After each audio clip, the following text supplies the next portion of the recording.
கண் திருஷ்டி போகணுமா? கண்ணாடி கிளாஸ் எலுமிச்சை இருந்தால் போதும், உங்கள் விதியே மாறும். ஒவ்வொரு நாளும் மனிதர்கள் வாழ்வின் முன்னேற்றத்திற்காக பலவித பரிகாரங்களையும் பூஜைகளையும் செய்து வருகின்றனர். அதில் எளிதாக பின்பற்றக்கூடிய விஷயம் எலுமிச்சையை டம்ளரில் போட்டு வைக்கும் முறையை தான். இதை பொதுவாக வீடு மற்றும் வியாபாரம் செய்யும் இடங்களில் வைக்கிறார்கள்.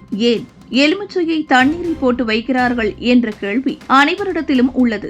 அதற்கான விடையை தெரிந்து கொள்வோம் வாருங்கள். கல்லடி பட்டாலும் படலாம், கண்ணடி படக்கூடாது என்று சொல்வார்கள். கல்லடியால் நமக்கு ஏற்படக்கூடிய காயத்தை நம்மால் விரைவில் ஆற்றிவிட முடியும். ஆனால் கண்ணடி என்று சொல்லக்கூடிய கண் திருஷ்டியால் நமக்கு ஏற்படக்கூடிய பாதிப்புகளில் இருந்து நாம் வெளியில் வருவது மிகவும் கடினமான ஒன்றாக இருக்கிறது. இந்த கண் திருஷ்டியிலிருந்து வெளியில் வருவதற்காக நாம் பல பரிகாரங்களை மேற்கொள்கிறோம். அவற்றில் மிகவும் முக்கியமான ஒன்றாக கருதப்படுவதுதான் கண்ணாடி டம்ளரில் நீரை ஊற்றி அதனுள் எலுமிச்சை பழத்தை போடுவதாகும். பொதுவாக எலுமிச்சை பல மருத்துவ குணங்களை கொண்டுள்ளது. வைட்டமின் சி சத்து அதிகம் உள்ளது.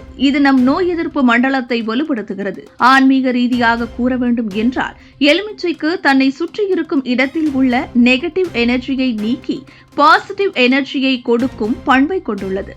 நீருக்கும் ஒரு தன்மை உண்டு. தன்னை சுற்றி உள்ள ஆற்றலுக்கு தகுந்தாற்போல் மாறும் தன்மை உண்டு. கோவில்களில் தீர்த்தமாகவும் விளங்குகிறது. நீர் என்பது பரிசுத்தமானது. தண்ணீரை பயன்படுத்தாத இடங்களே இல்லை. நல்லது கெட்டது அனைத்திற்கும் நீரானது பயன்படுத்தப்பட்டு வருகிறது. மேலும் நீரை தெய்வமாக வணங்கி வருகிறார்கள். அப்படிப்பட்ட நீரில் எலுமிச்சம்பழத்தை போடும் பொழுது அந்த இடத்தில் உள்ள தீய எண்ணங்களையும் கண் திருஷ்டிகளையும் நீக்குகிறது. நேர்மறை எண்ணத்தை கொடுக்கிறது. தீய எண்ணத்தோடு நம் வீட்டிற்கோ அல்லது வியாபார இடத்திற்கோ வரும்பொழுது அந்த எண்ணங்களை மாற்றக்கூடிய சக்தி கூட இந்த கண்ணாடி கிளாஸில் போடப்பட்ட எலுமிச்சைக்கு உள்ளது. இந்த கண்ணாடி டம்ளரில் எலுமிச்சையை போடும் முறையை வெள்ளிக்கிழமையில் செய்வது சிறப்பாக கருதப்படுகிறது. மேலும் இந்த தண்ணீரை ஒரு வாரம் வைத்து அடுத்த வாரம் வெள்ளிக்கிழமையில் மாற்றிக்கொள்ளலாம்.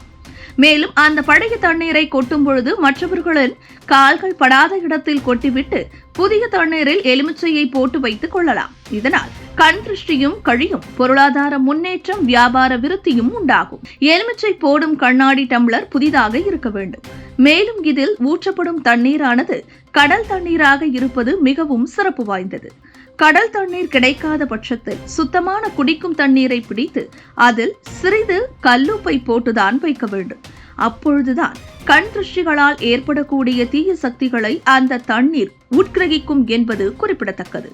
இந்த தண்ணீரில் போடப்படும் ராஜகனி என்று அழைக்கக்கூடிய எலுமிச்சம் பழத்தை நாம் கடைகளில் இருந்து வாங்கி வந்து போடுவதை விட சக்தி வாய்ந்த மாரியம்மன், காளியம்மன் போன்ற தெய்வங்களின் காலடியில் வைத்து பிரார்த்தனை செய்து எடுத்து வந்து போட்டால் அந்த ராஜகனியின் சக்தி மேலும் அதிகரிக்கும் என்று கூறப்படுகிறது.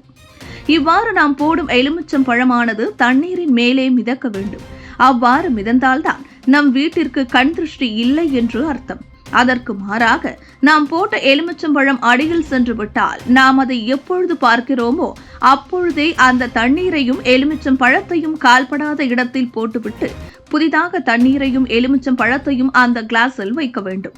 காரணம், நம் வீட்டில் இருக்கக்கூடிய எதிர்மறை ஆற்றல்களை ராஜகனி உட்கிரகிப்பதால் தான் அந்த கனி தண்ணீரின் அடியில் செல்வதாகவும், நாம் அதை அப்படியே வைத்திருந்தால் அதனால் மேலும் நமக்கு அதிகமான எதிர்வினை ஆற்றல்களை ஏற்படும் என்றும் கூறப்படுகிறது.